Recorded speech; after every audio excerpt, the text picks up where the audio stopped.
We're talking 99p stores, and Kent could see more of them springing up after the retailer announced plans to open more stores. There are already 9 99p stores in Kent. The business started 9 years ago from its first location in Holloway, North London. We're going to speak to the man who co-founded the chain in a couple of minutes' time, but first let's hear from our reporter Graham Cook, who we sent to a 99p store and a Poundland in Chatham to find out how far one of those little gold coins will stretch. There's all sorts here. There's sweets, biscuits, decorations, of one sort or another, stationery. Very good range of sweets and crisps and cakes, nuts and so forth. You couldn't do your full weekly shop here. With BBC Radio, I couldn't ask you what sort of thing you look for in a 99p shop, could I? Bargains, pet foods, Yeah. sweets. Right. Look for sweets, all sorts of bargains like that. Just looking for, some garden things. Your normal sort of household bits, shampoo, conditioner. I just came in to browse around to see what they had. I was looking to see if they had any electrical items. They connect the mobile phone to the computer. And I'm just wandering, looking rather surprised at some of the prices, what you can get for £1 these days. Everything's £1. Don't know what would happen if I put £1 on the counter and said I'd have everything. Quite similar, really, excepting they've got fresh milk. Perhaps more emphasis on personal hygiene. Shampoo, bath sponge, bath mitt, bath pillow, all that sort of stuff. Right man, right job, I think. Do you think that's the first time he's been in one of those stores? Could be. I'm guessing it might be.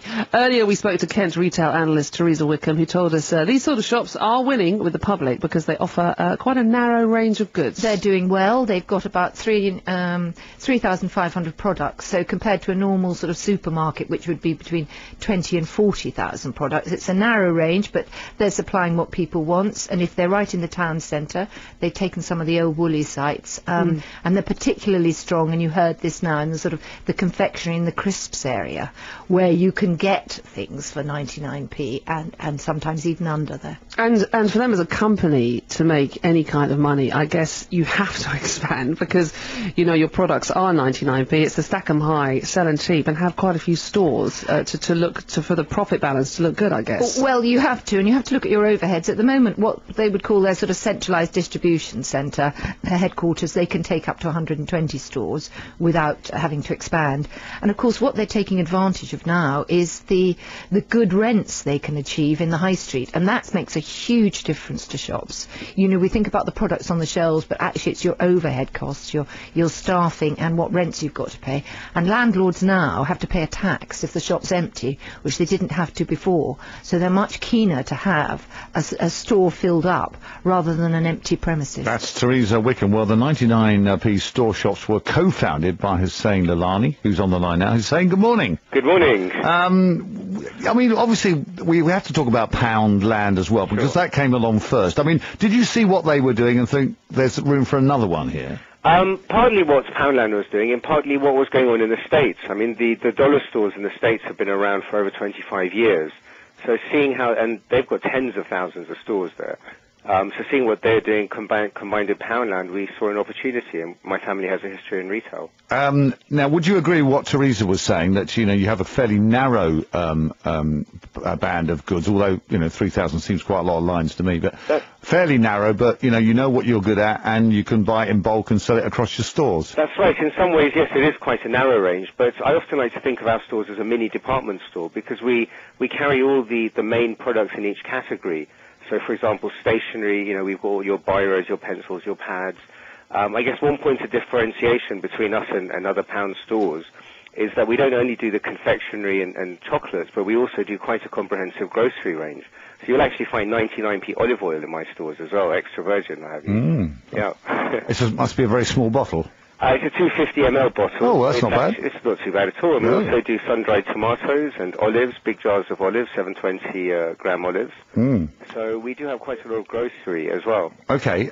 Now, we've also heard that, the people, it seems to me anyway, that a lot of people like to go and browse in your shop. They're not actually looking for anything in particular, but they just almost like they're interested to see what you can possibly get for 99p. Do you know what I mean? It's true. I mean, again, we don't take ourselves too seriously, and we know that, you know, a lot of our customers, for them, it's actually fun to come to a 99p store. They might come in looking for a packet of batteries or some refuse sacks, but once they're in, they're sort of, you get a bit mesmerised and like, wow, I didn't realise I could get that for 99p. Yeah. Lots of people are saying that, in a way, you're filling a bit of the gap that Woolworths had, and that's why you're expanding so quickly now. Do you think that's true to a certain extent? It is to an extent, and I think part of the reason why Woolworths sort of went bankrupt in the end is that perhaps they sort of forgot their roots. Their roots were in value. They were a penny shop, weren't they? Or a sixpenny shop. They were the first single price point retailer in the country. Yeah. And they were meant to offer value, but I think they forgot that, and that's why they lost a lot of their customer base. And now that we're taking a lot of the ex-Woolies, these same customers are coming back and finding the value they missed out at Woolworths. Now, I understand there's an 89p shop now. I wonder where all this is going to end. Yeah, I wonder how long that will last. How much value can you pack into 89p and still pay your rent, etc.? Plans to open more in Kent? We are. Kent has been very good for us, as you pointed out. We've already got 9 stores there. And, I mean, there's no locations I can disclose at the moment, but it's definitely a hotspot for us. And we, you know, if we find any more towns, we'll definitely be coming. And you know, the other thing interesting, Hussein, is that I noticed you're not, if there is a Poundland shop, it doesn't stop you opening. You, in fact, I think you almost relish the competition. That's right, because we know we can come in there and undercut them by a penny. By a penny. Oh, you businessmen, you're so hard-nosed, aren't you? Lovely to talk to you, Hussein. Thanks for joining us. Thank you. Hussein Lalani, who's the co-founder of the 99p shops. I browse those shops, and you can see some bizarre things. So I'd love to hear from people this morning. When you've gone into a 99p shop, and I love that kind of, you're going for one thing, you think, oh, yeah, it's the same as saying, no, I didn't know I could get that. What's the most surprising thing you picked up at a 99p store?